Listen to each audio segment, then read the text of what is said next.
मैं धन्यवाद देना चाहूँगा माननीय वित्त मंत्री जी को।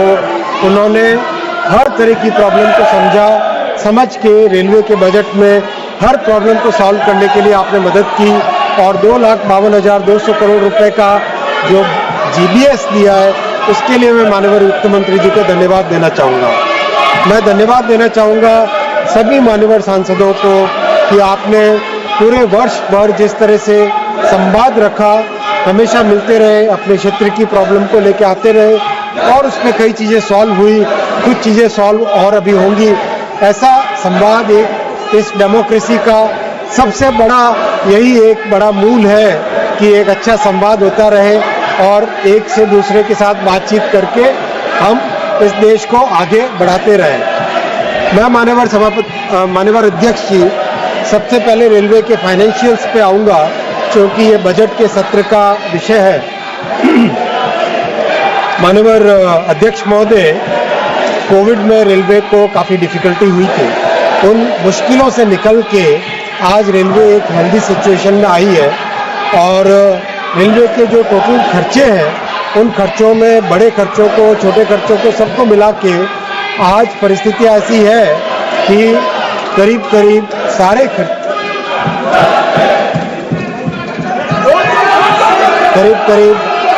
Nothing will go on record except rail मंत्री Shri. Nothing will go on record. Please carry on. करीब सारे खर्चे रेलवे आज अपने ही इनकम से मीट कर पा रहा है। रेलवे का एक्सपेंडिचर में सबसे बड़ा आइटम है 1,16,000 करोड़ का और पेंशनर्स है करीब 15 लाख, तो उनका पेंशन की कॉस्ट है करीब 66,000 66,000 करोड़। एनर्जी की कॉस्ट 32,000 करोड़ है और फाइनेंसिंग की कॉस्ट करीब 25,000 करोड़ है। ये सब करीब मिला के टोटल एक्सपेंडिचर 2,75,000 करोड़ का है और इनकम रेवेन्यू करीब 2,78,000 करोड़ का है। तो करीब 2-3 साल कोविड के बाद से करीब अब हर साल अपनी जितनी भी फाइनेंशियल रिक्वायरमेंट है, जितने खर्चे हैं वो रेलवे अपने ही रेवेन्यू से मीट कर पा रहा है, जो कि एक अच्छी हेल्दी पोजीशन की तरफ रेलवे अब बढ़ रहा है और आने वाले समय में इसको और ज़्यादा बेहतर करने का प्रयास लगा रहेगा। माननीय अध्यक्ष जी, मैं आपको बताना चाहूँगा कि रेलवे पैसेंजर्स के ऊपर एक बहुत बड़ी सब्सिडी देता है। रेलवे का खर्चा पैसेंजर्स को ट्रैवल कराने में 1 किलोमीटर ट्रैवल कराने में ₹1.38 का खर्चा होता है। ₹1.38 का खर्चा होता है। इसके अगेंस्ट रेलवे टिकट जो लेती है वो मात्र 73 पैसे का होता है, मात्र 73 पैसे का, यानी टोटल 53% ही रेवेन्यू लेती है, 47% डिस्काउंट होता है। और इस टोटल डिस्काउंट का जो प्रमाण जो वैल्यू है, क्वांटिटी है, वो है 60,000 करोड़ रुपए। 60,000 करोड़ रुपए की सब्सिडी रेलवे अपने पैसेंजर्स के ट्रैवल पे देती है और ये बेसिकली एक सोशल ऑब्लिगेशन की तरह से रेलवे लेती है और ये बहुत ही बड़ा एक महत्वपूर्ण ऑब्लिगेशन होता है। रेलवे ने 2020 के बाद में पैसेंजर फेयर्स नहीं बढ़ाए हैं और 2020 से कांस्टेंट है।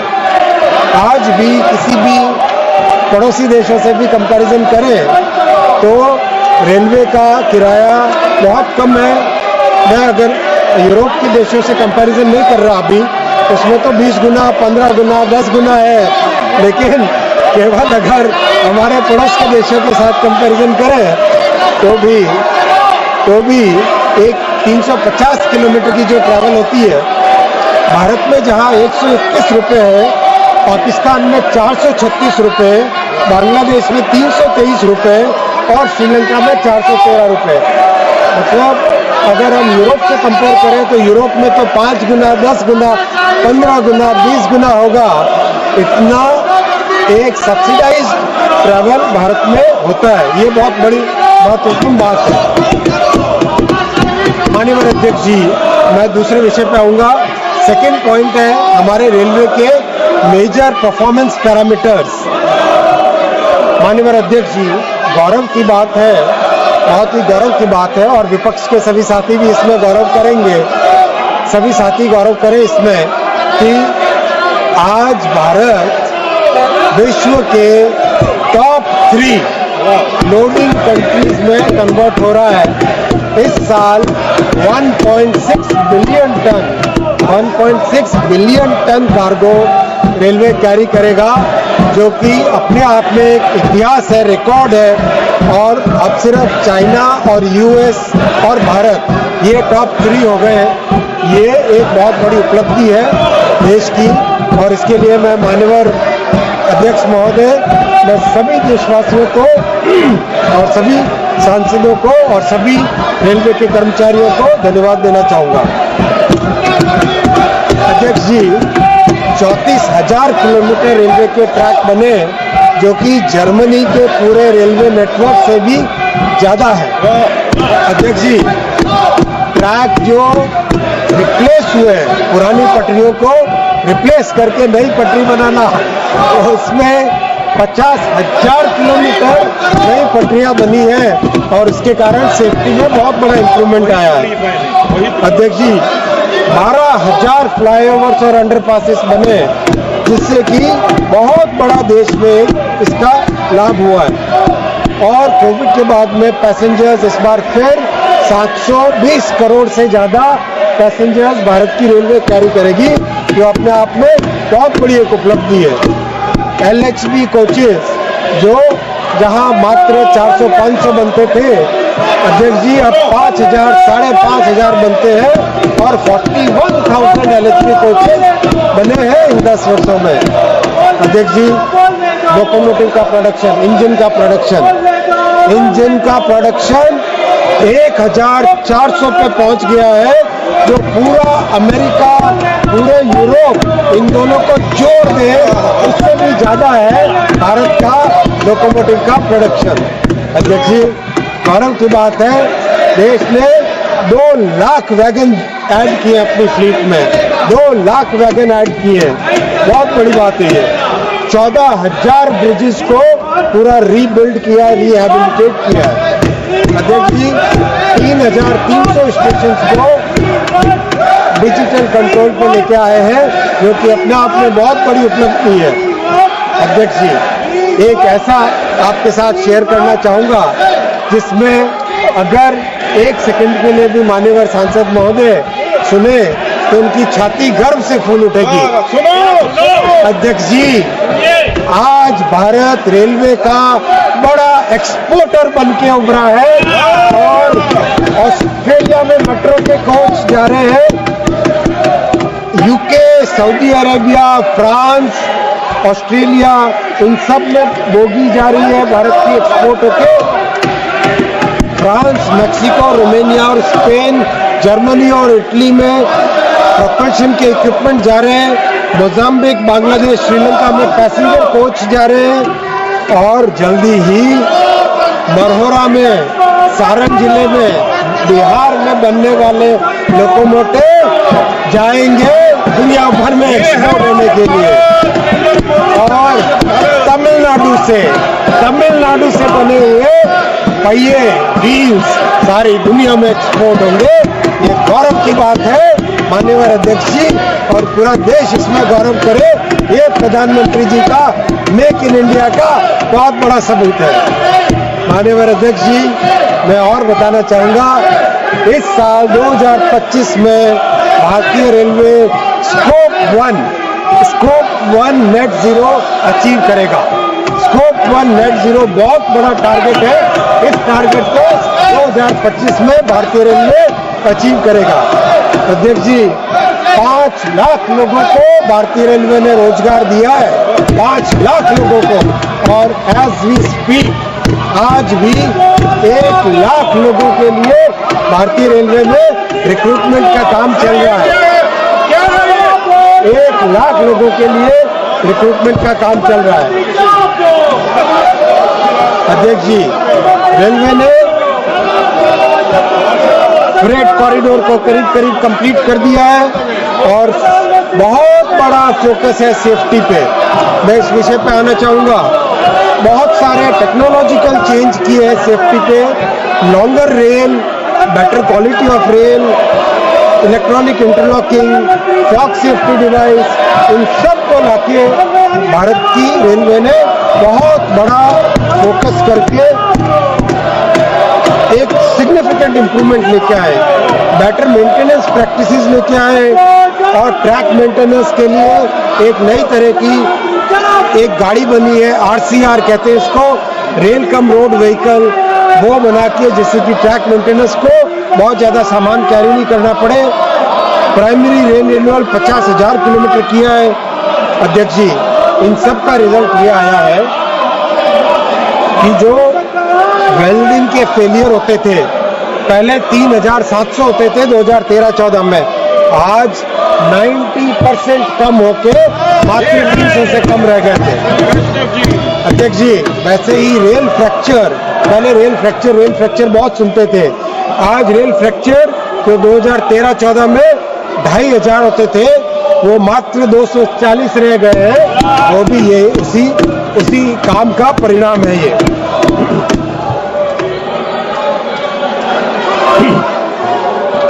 अध्यक्ष जी, बहुत कई अचीवमेंट्स हैं, मैं आपके सामने रखूंगा कि रेलवे के सेफ्टी में इन्वेस्टमेंट अब बढ़ के 1,16,000 करोड़ का हो गया है, जो कि पहले से कई गुना है। और इसका रिजल्ट, इन सब काम का जो रिजल्ट आया है, उस रिजल्ट में अगर आप जानेंगे सबको खुशी होगी। सर ये क्या हो रहा है? सर वीडियो बना रहे हैं, सर वीडियो बना रहे हैं, वीडियो बन रही है यहाँ पे सर। सर ये करो, सर सस्पेंड करो, सर वीडियो बन रही है।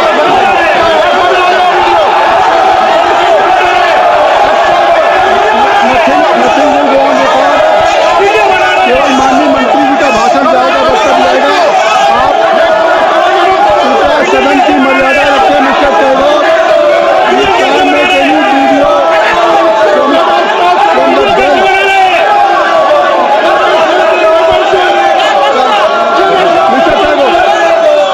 माननीय मंत्री जी, माननीय मंत्री,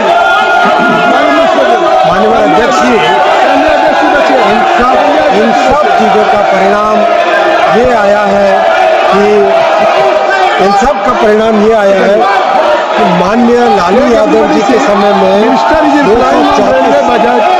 आई think so he is giving information and contents and all the developmental work. Kindly you should have patience to listen. माननीय मंत्री जी, काइंडली एड्रेस। माननीय लालू जी के समय में 234 एक्सीडेंट होते थे, उसमें डिरेलमेंट मिलाए 464 होते थे, यानी करीब 700 के आसपास एक्सीडेंट साल के होते थे माननीय लालू यादव जी के समय में, यानी 365 में 700 करीब डेली 2 के बराबर होते थे। वैसे ही ऑनरेबल ममता बनर्जी जी के समय में 165 एक्सीडेंट्स होते थे, 230 उसमें डिरेलमेंट जोड़ो तो 395, 395 यानी डेली एक। खड़गे जी के समय में, माननीय खड़गे जी के समय में 118 एक्सीडेंट, 263 उसमें डिरेलमेंट जोड़ो तो 381 एक्सीडेंट्स टोटल होते थे, यानी डेली एक। माननीय प्रधानमंत्री जी ने जिम्मेदारी ली 2014 में, तब से सेफ्टी पे पूरा फोकस किया, इन्वेस्टमेंट बढ़ाया, नई टेक्नोलॉजीज लेके आए। 2019-20 में कम होकर ये आंकड़ा 291 में पहुंचा और आज एक्सीडेंट्स 30, डिरेलमेंट ऐड करो 43, तो टोटल 73 पे आ गया है, जो कि पहले से 90% कम है और 2014-15 से 80% कम बहुत।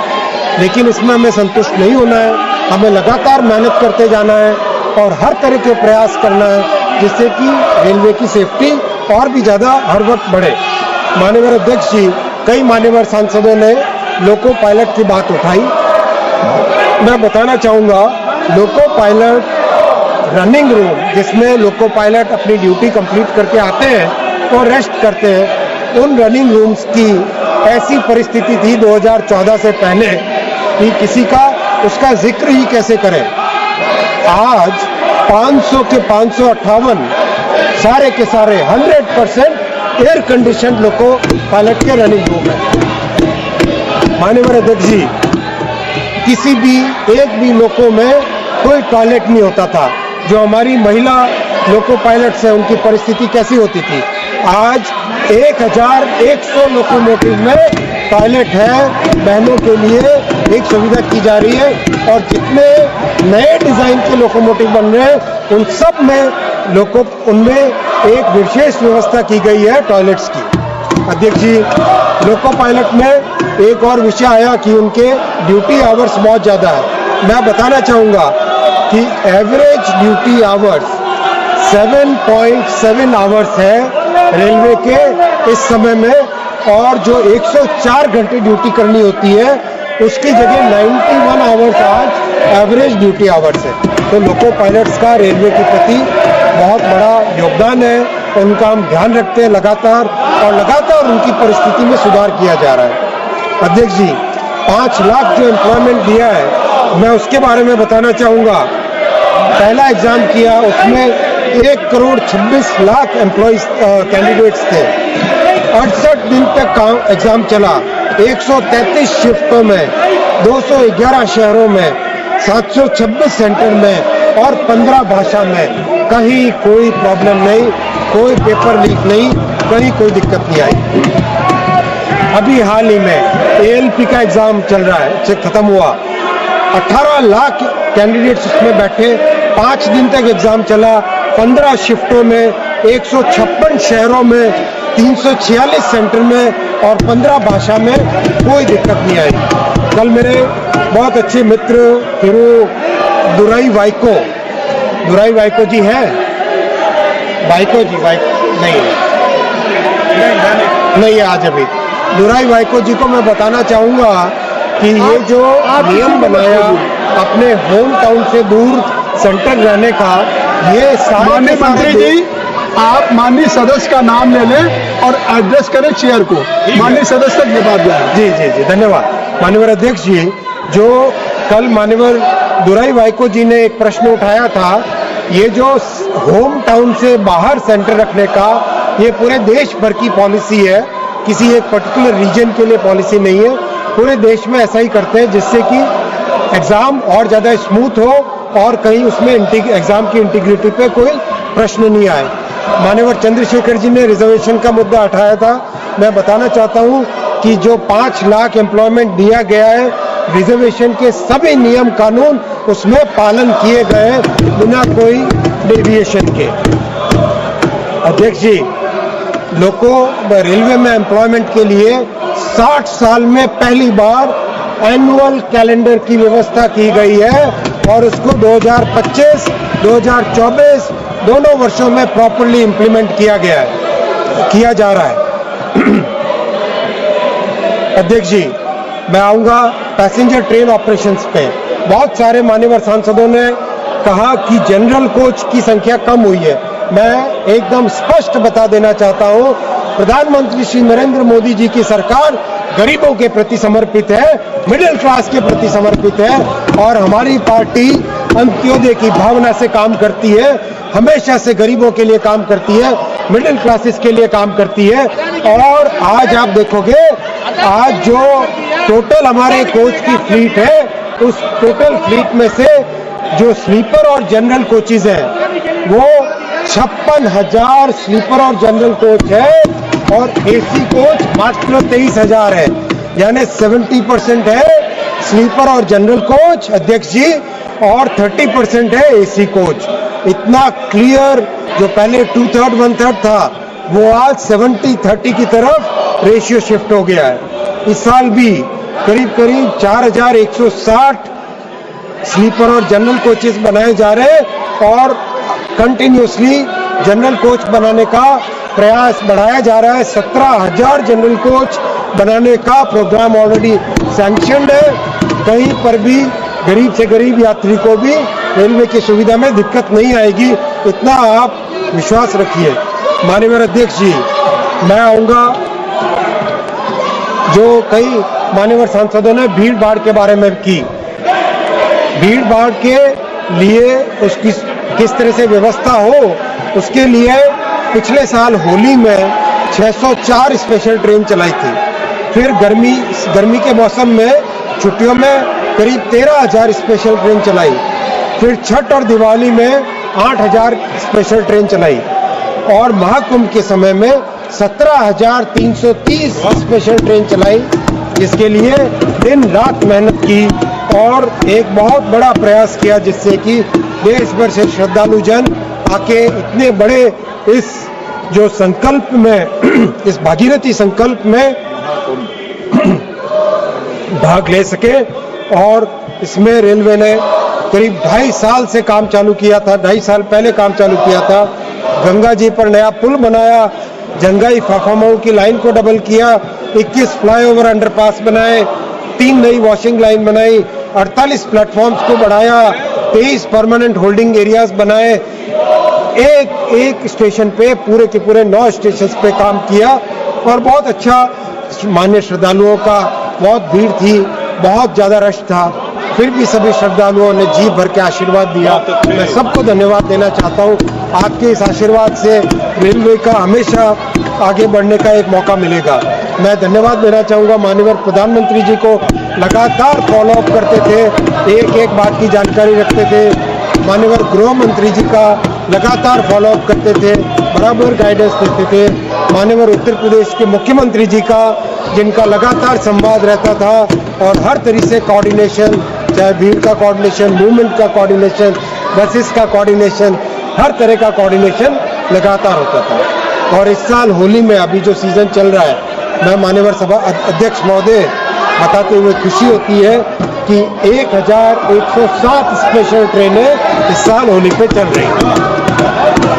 अध्यक्ष जी, इसके अलावा कई परमानेंट स्टेप्स भी लिए जा रहे हैं। कि न्यू दिल्ली स्टेशन में एक बहुत दुखद हादसा हुआ था, उसके बाद में 60 स्टेशनों में परमानेंट होल्डिंग एरिया बना रहे हैं, एक्सेस कंट्रोल को परमानेंट कर रहे हैं और 40 फुट चौड़े फुट ओवर ब्रिजेस बनाने का काम हाथ में लिया है।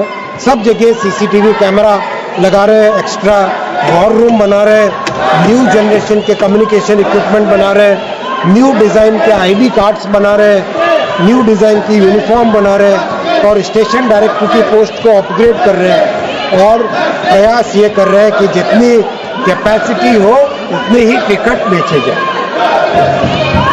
मैं अध्यक्ष आऊँगा LHB कोचेस पे, कई मान्यवर सांसदों ने ये पर्सनली मिलने के साथ भी कहा और माननीय मंत्री जी सभी माननीय सदस्यों का नाम ले करके उनके द्वारा उठाए गए सवालों का जवाब दे रहे हैं।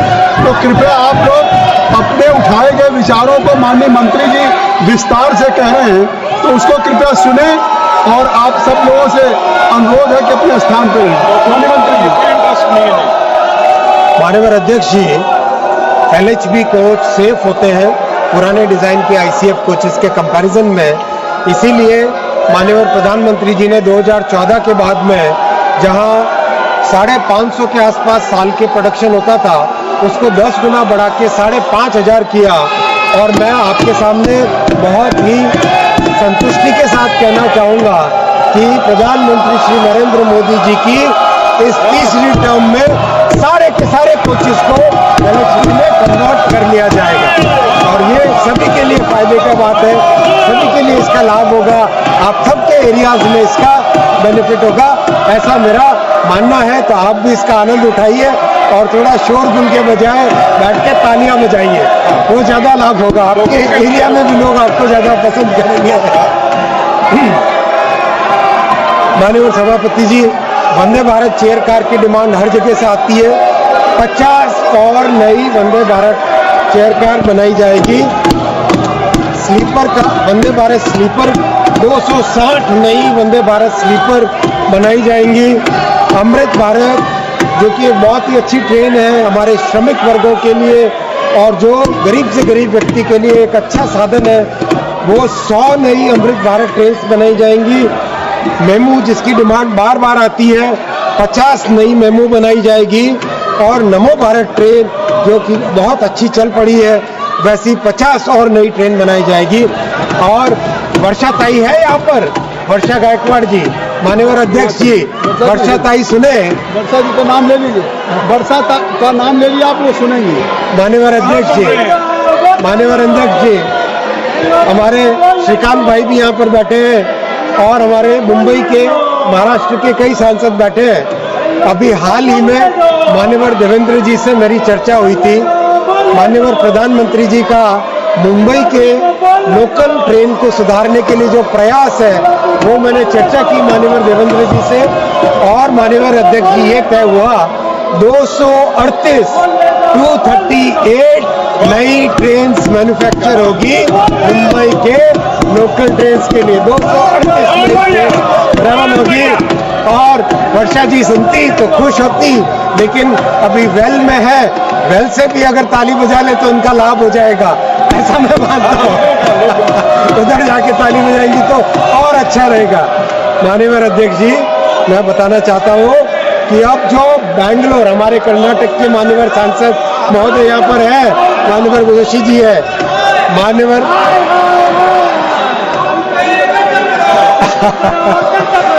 अध्यक्ष जी, मैं आपको ये भी बताते हुए हर्ष होता है कि कर्नाटक में बेंगलुरु के सबअर्बन के लिए जो ट्रेन्स मैन्युफैक्चर, ट्रेन्स के प्रोक्योरमेंट में दिक्कत आ रही थी, उसको सॉल्व करने के लिए ये निर्णय लिया गया है कि बेंगलुरु सबअर्बन की ट्रेन्स भी अब ICF चेन्नई में बनेंगी, रेलवे उसको मैन्युफैक्चर करके देगा। तो ये इस भावना के साथ काम कर रहे हैं माननीय अध्यक्ष जी, जिससे कि देश के हर क्षेत्र में प्रधानमंत्री जी का जो सबका साथ सबका विकास का मंत्र है वो लेके चले आगे और सबके लिए प्रयास करें। इसमें थोड़ा आपका, विपक्ष का भी प्रयास हो जाए तो बहुत अच्छा रहेगा, और ऐसा ही मेरा सबसे निवेदन है। माननीय अध्यक्ष जी, मैं आता हूँ एक बहुत इंपॉर्टेंट डेवलपमेंट रेलवे में जो हुआ है उसके ऊपर। माननीय अध्यक्ष जी, बहुत खुशी के साथ बताना चाहूँगा कि हमारे 68 डिवीजन में से 49 डिवीजन ऐसे हैं जिसका अभी पंक्चुअलिटी 80% से अधिक पहुंच गया। 80% पंक्चुअलिटी इन 49 डिवीजन्स। और उससे भी गौरव की बात यह है कि 12 डिवीजन ऐसे हैं जहां पंक्चुअलिटी 95% पहुंच गई है।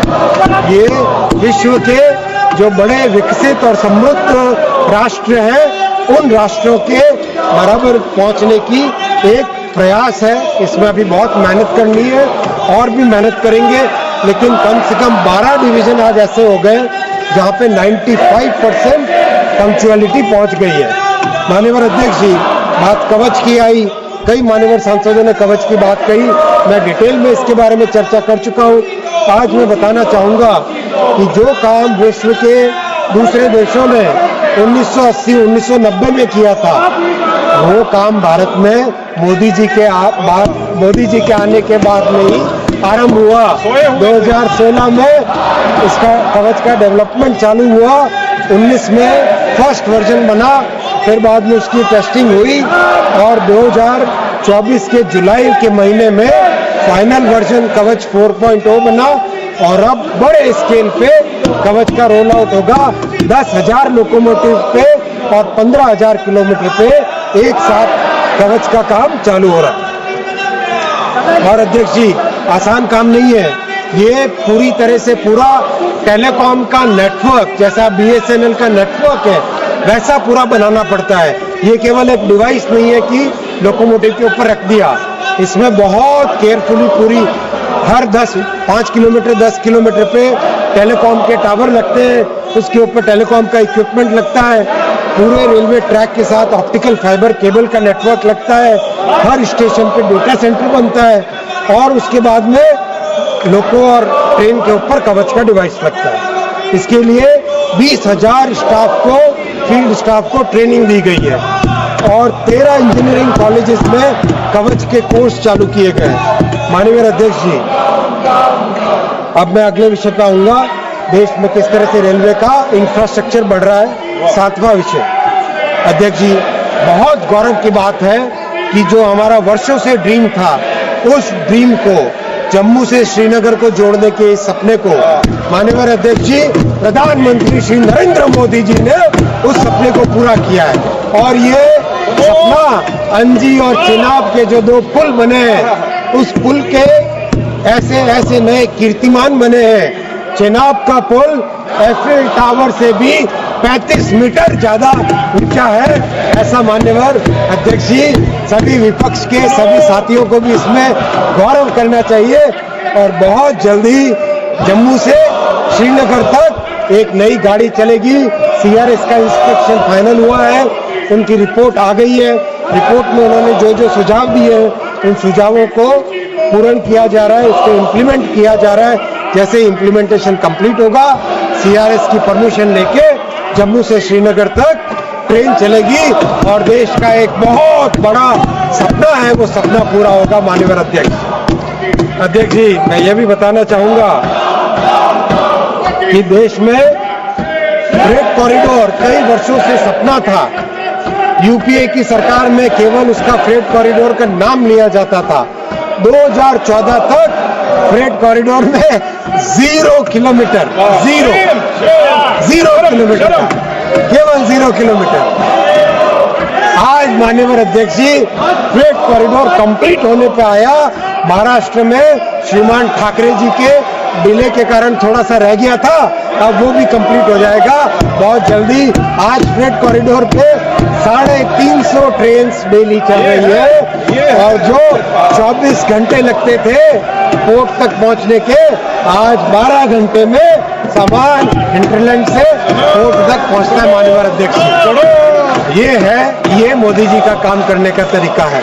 इस स्पीड से काम करते, शकुंतला भी बनाएंगे। आप उधर आके बोलो, मैं आपको जवाब दूंगा।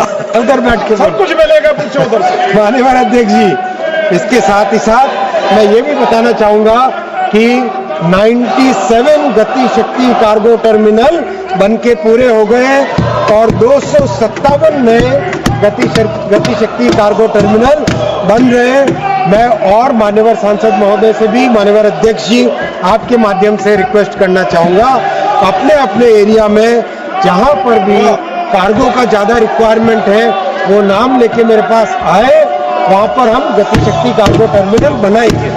और जो बैठ के बोलेंगे उन्हीं के लिए बनाएंगे, जो खड़े होके बोलेंगे उनके लिए और वेट करना पड़ेगा थोड़ा। हम करेंगे जो माननीय अध्यक्ष जी, मैं बताना चाहूंगा कि आजादी के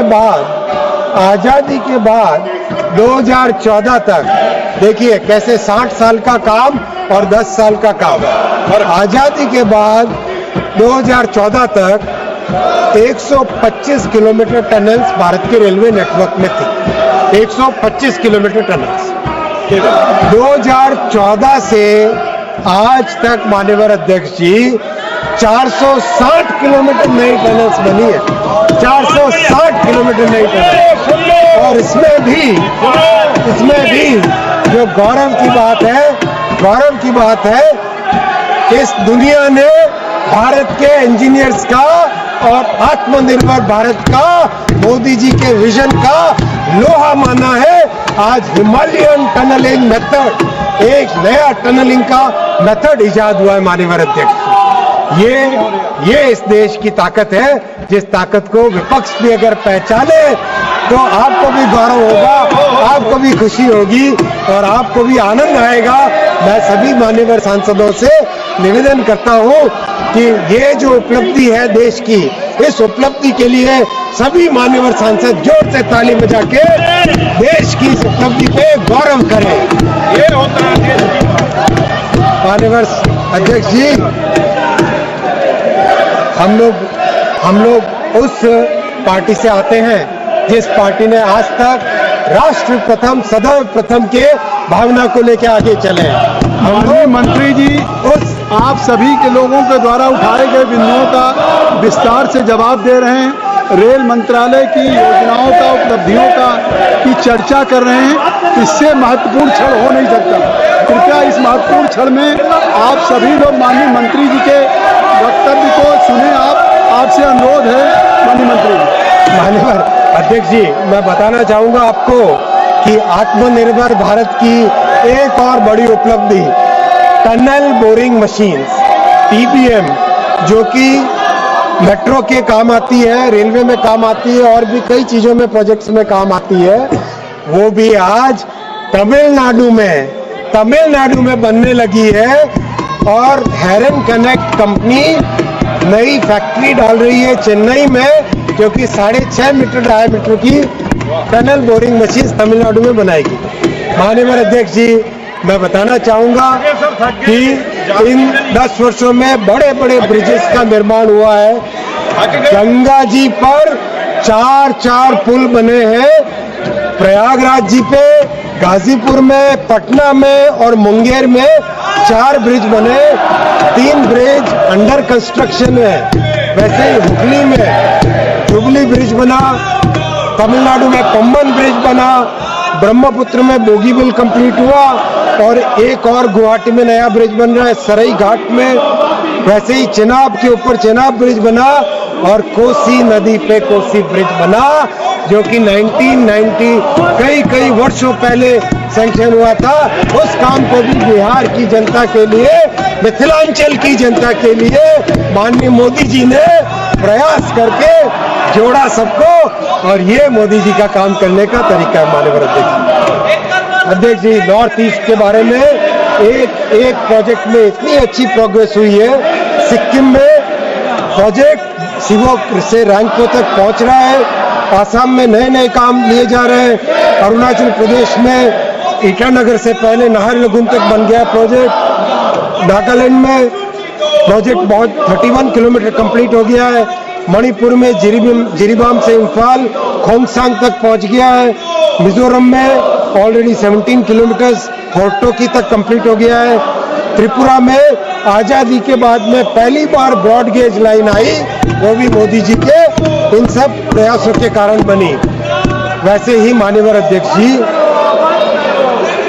स्टेशंस बनाने का काम बहुत तेजी से चल रहा है, और कल मान्यवर एक सांसद महोदया ने, कई मान्यवर सांसदों ने एक तथ्य रखा था, वो मैं स्पष्ट करना चाहूंगा। माननीय अध्यक्ष जी, हमारी जो स्टैंडिंग कमेटी है, माननीय सीएम रमेश जी से मेरी बात हुई, ये एक कम्युनिकेशन गैप हो गया था।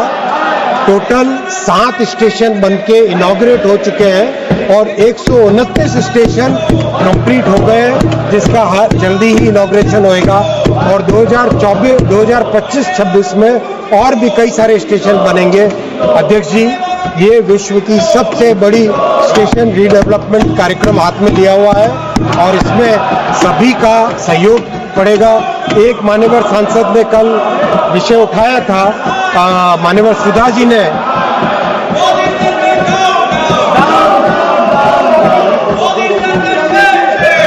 क्या कर रहे हैं मान्यवर सुधा जी ने, माननीय रेल राज्य मंत्री जी, आपके मंत्री जी जवाब दे रहे हैं, आप कृपया अपने स्थान पे बैठिए। मान्यवर अध्यक्ष जी, कल मान्यवर सुधा जी ने पॉइंट उठाया था उनके एक स्टेशन के बारे में।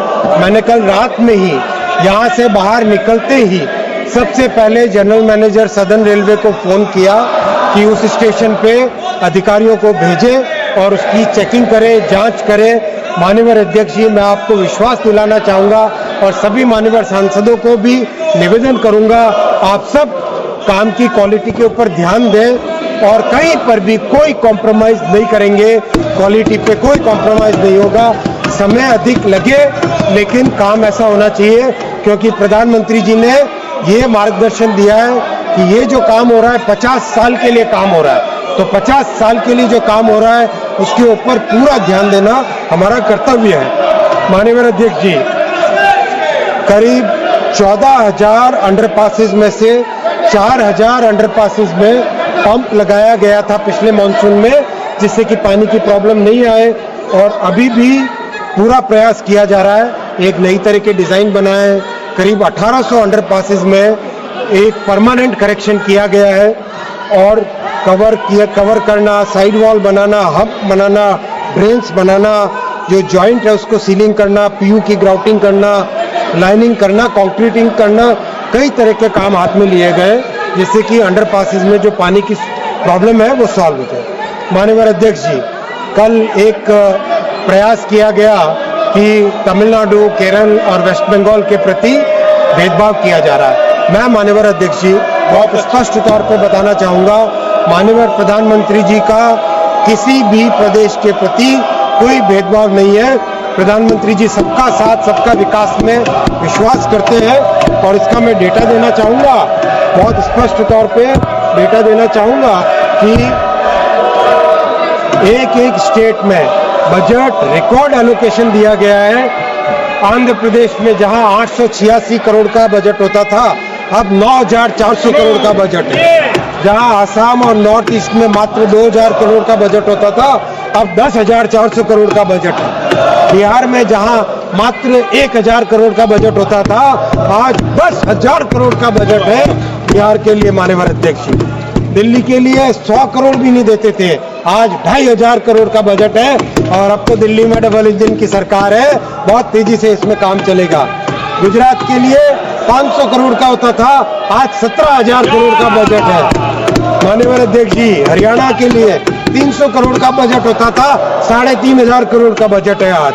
हिमाचल के लिए 100 करोड़ का बजट होता था, 2,500 करोड़ का बजट है आज। जम्मू कश्मीर के लिए, झारखंड के लिए, कल एक झारखंड के भाई हंसता जी कह रहे थे कि हमारे यहाँ बजट नहीं। मैं आपको बताना चाहूंगा माननीय अध्यक्ष जी, आपके माध्यम से, झारखंड के लिए मात्र 450 करोड़ बजट होता था, आज माननीय मोदी जी 7,000 करोड़ का बजट दे रहे हैं झारखंड को। कर्नाटक के लिए 850 करोड़ की जगह 7,500 करोड़। केरल के लिए 300 करोड़ होता था मात्र, आज केरल के लिए 3,000 करोड़ का है। मध्य प्रदेश 600 करोड़ की जगह 14,000 करोड़ है। महाराष्ट्र 1,000 करोड़ होता था, आज 23,000 करोड़ है। 23,000 करोड़ का बजट है। उड़ीसा 800 करोड़ का बजट होता था, आज 10,000 करोड़ से ज्यादा का बजट है। पंजाब में हमारी सरकार नहीं है, फिर भी जो 225 करोड़ का बजट था, आज 5,500 करोड़ का बजट है। माननीय अध्यक्ष जी, राजस्थान में अब डबल इंजन की सरकार बनी है, 682। माननीय मंत्री जी राज्यवार ब्यौरा दे रहे हैं। 9 राज्य में प्रत्येक तमिलनाडु हो, कर्नाटका हो, आंध्रा हो, कितना बजट का एलोकेशन इंक्रीज हुआ है, कृपया आप लोग सुने और डिटेल रिप्लाई दे रहे हैं माननीय मंत्री जी। माननीय अध्यक्ष जी, जो तमिलनाडु में मात्र 800 करोड़ का बजट होता था, रुम्बा नल्ला बजट 6,626 करोड़। मैं प्रयास कर रहा हूं 2-3 शब्द बोलने का, तो ये भेदभाव की जो आरोप लगाते हैं, वो भेदभाव का आरोप एकदम गलत है। तेलंगाना नया स्टेट बना, 5,500 करोड़ का बजट है, 5,337। उत्तराखंड मात्र 100 करोड़ का बजट होता था, 4,600 करोड़ का बजट है। उत्तर प्रदेश मात्र 1,000 करोड़ का बजट होता था, इतने बड़े प्रदेश का आज 19,000 करोड़ का बजट है उत्तर प्रदेश के लिए। और मान्यवर जो वेस्ट बंगाल के हमारे सांसदों ने अध्यक्षीय विषय उठाया, बंगाल में मात्र 4,380 करोड़ का बजट होता था, आज मोदी जी 14,000 करोड़ का बजट दे रहे हैं। ये इतना बड़ा बजट है, कहां पर भेदभाव की बात है। माननीय अध्यक्ष जी, मैं केवल एक निवेदन कर सकता हूं, और मैं कई मान्यवर सांसदों को इन पर्सन भी मैंने रिक्वेस्ट किया है कि मान्यवर मुख्यमंत्रियों से निवेदन करके जो लैंड एक्विजिशन का काम है, लॉ एंड ऑर्डर का काम है, उसमें रेलवे की मदद करें ताकि काम आगे बढ़े। केरल में मात्र 14 या 15% लैंड एक्वायर हुई है, तमिलनाडु में मात्र 23% लैंड एक्वायर हुई है, ओनली 23%। तो कैसे काम होगा। केरल में मात्र 14% लैंड एक्वायर हुई है, वैसे ही वेस्ट बंगाल में ओनली 21% लैंड एक्वायर हुई है। काम कैसे होगा, ऐसे तो काम नहीं होगा। आपसे मेरा रिक्वेस्ट है माननीय अध्यक्ष जी, आपके माध्यम से माननीय मुख्यमंत्री इसमें सहयोग दें तो देश का लाभ होगा, उनके प्रदेश का भी इसमें लाभ होगा। माननीय अध्यक्ष जी, मैं बताना चाहूंगा कई ऐसे प्रोजेक्ट्स हैं जिन प्रोजेक्ट्स में ऐतिहासिक काम हुआ है। कोलकाता मेट्रो 1972 में स्टार्ट हुआ था। माननीय अध्यक्ष जी, 1972 में स्टार्ट हुआ था। 1972 से 2014 42 साल हुए। 42 साल में मात्र 28 किलोमीटर का काम हुआ। 42 साल। मोदी जी के इन 10 वर्षों में 38 किलोमीटर का काम हुआ है। कहाँ 42 साल का काम और कहाँ ये 10 साल का काम। ये काम का परिणाम है। इसलिए आज लगता है कि मान्यवर सांसद महोदय थोड़ा और अगर धैर्य के साथ सुनते तो बहुत अच्छा रहता। आपको भी कई जवाब मिलते, कई अच्छी चीजें आप जान पाते। मान्यवर अध्यक्ष जी, मैं अब आऊंगा। कई मान्यवर सांसदों ने बुलेट ट्रेन पे विषय उठाया। मैं बुलेट ट्रेन के बारे में आपको ये बताना चाहूंगा कि ये एक जो माइंडसेट है उसकी बात है। माइंडसेट की बात है। कई मान्यवर सांसदों ने कहा कि बुलेट ट्रेन की जरूरत है। ये भावना कांग्रेस के समय से एक लगातार अपने अंदर एक हीन भावना भरने की कोशिश की गई थी। ये उसी भावना का परिणाम है। हमें माननीय अध्यक्ष जी आगे बढ़ना है, देश को आगे लेके जाना है और इस तरह से प्रोजेक्ट्स लेने जिससे कि जो आने वाली जनरेशन से उनके लिए हम कुछ खड़ा करें। माननीय अध्यक्ष जी और भी मान्यवर सांसदों के सभी विषय हैं, वो सारे के सारे एक मान्यवर सांसद के विषय नोट किए गए। मैं सभी को डिटेल में जवाब दूंगा और मैं मान्यवर अध्यक्ष जी को, मान्यवर प्रधानमंत्री जी को, मान्यवर वित्त मंत्री जी को धन्यवाद देना चाहूंगा कि रेलवे के लिए इतना अच्छा बजट का सपोर्ट दिया और इस सपोर्ट के लिए मान्यवर सांसदों का भी धन्यवाद देना चाहूंगा। इसी भावना के साथ मिलकर काम करें। मान्यवर अध्यक्ष जी, राष्ट्र प्रथम सदैव प्रथम को आगे रखें, अंत्योदय की भावना को साथ रखें, सबका साथ सबका विकास के प्रधानमंत्री जी के मंत्र को लेके आगे बढ़े। बहुत बहुत धन्यवाद मान्यवर अध्यक्ष। श्री राजेश रंजन जी, श्री सुधाकर सिंह जी, श्री एन.के. प्रेमचंद्रन जी, डॉक्टर टी सुमति उर्फ तामी झाची थंगा पंडियन ने रेल मंत्रालय से संबंधित अनुदान की मांग पर अनेक कटौती प्रस्ताव प्रस्तुत किए थे। अब मैं सभी कटौती प्रस्तावों को एक साथ सभा के मतदान हेतु रखूंगा। प्रश्न ये है कि माननीय सदस्यों द्वारा प्रस्तुत सभी कटौती प्रस्ताव स्वीकृत किए जाएं। जो सदस्य इसके पक्ष में हैं वो हाँ कहें, जो सदस्य विरोध में हैं वो ना कहें।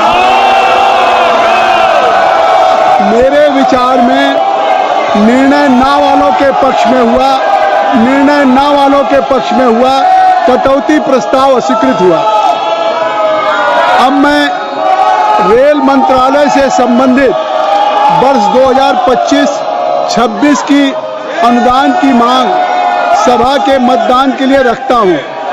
प्रश्न ये है कि अनुदानों की मांगों की सूची के स्तंभ 2 में रेल मंत्रालय से संबंधित मांग संख्या 85 के सामने दर्शाए गए मांग शीर्ष के संबंध में 31 मार्च 2026 को समाप्त होने वाले वर्ष में संदाय के दौरान होने वाले खर्चों की अदायगी करने हेतु अनुदानों की मांगों की सूची के स्तंभ 3 में दर्शाई गई राजस्व लेखा तथा पूंजी लेखा संबंधी राशियों से अनधिक संबंधित राशियां भारत की संचित निधि में से राष्ट्रपति को दी जाए।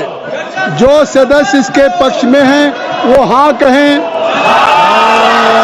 जो सदस्य विरोध में हैं वो ना कहें।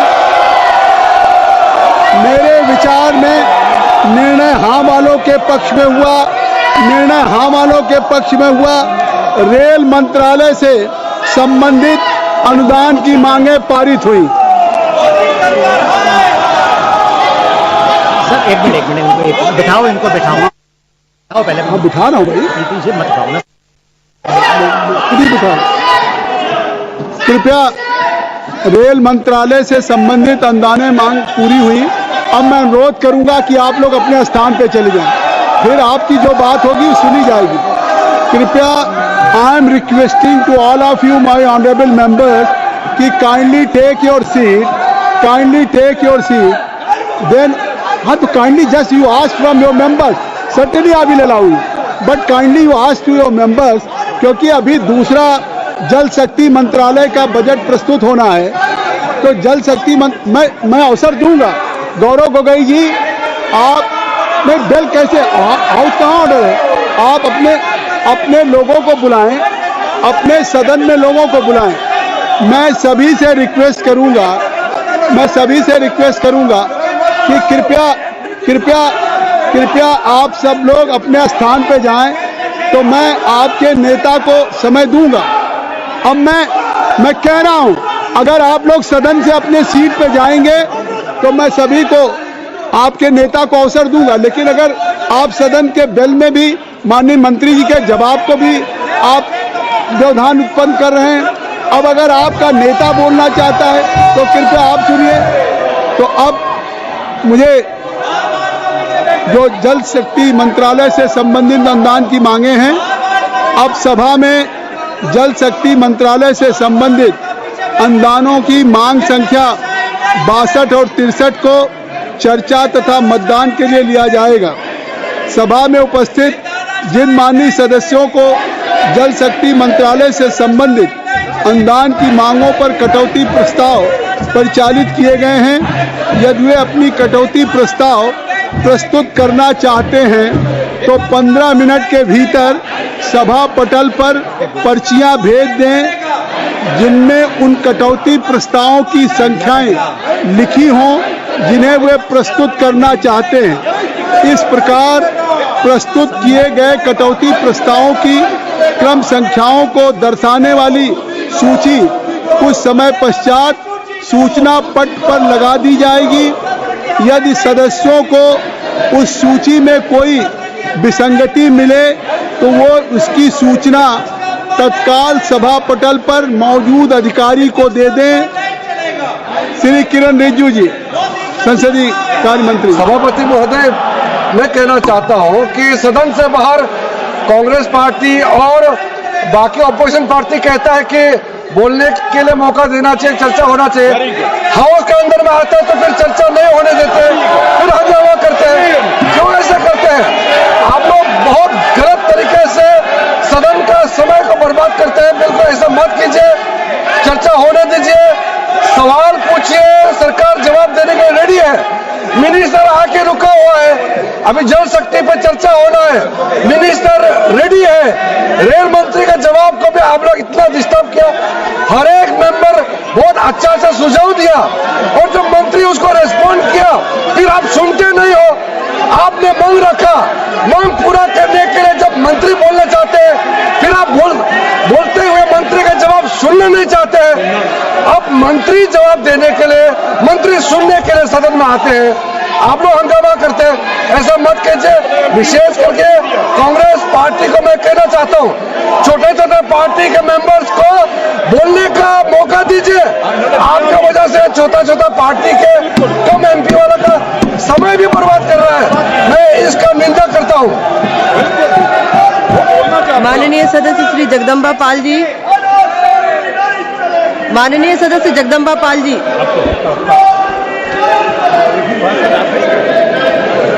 सभापति महोदया, मैं आपका अत्यंत आभारी हूं कि आपने वर्ष 2025 और 26 के जल शक्ति मंत्रालय में माननीय मंत्री जी के द्वारा प्रस्तुत किए गए बजट के समर्थन में आपने मुझे बोलने का अवसर दिया है।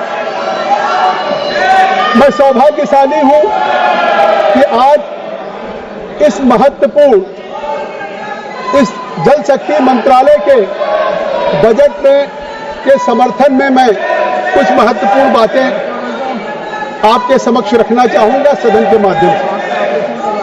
आज जब जल शक्ति मंत्रालय का बजट माननीय मंत्री जी ने प्रस्तुत किया है तो ये सौभाग्य है कि आज ही माननीय प्रधानमंत्री जी कुछ देर पहले उन्होंने जल के महत्व के संबंध में अपने वक्तव्य में उल्लेख किया है कि आज पूरी दुनिया के सामने एक चुनौती है।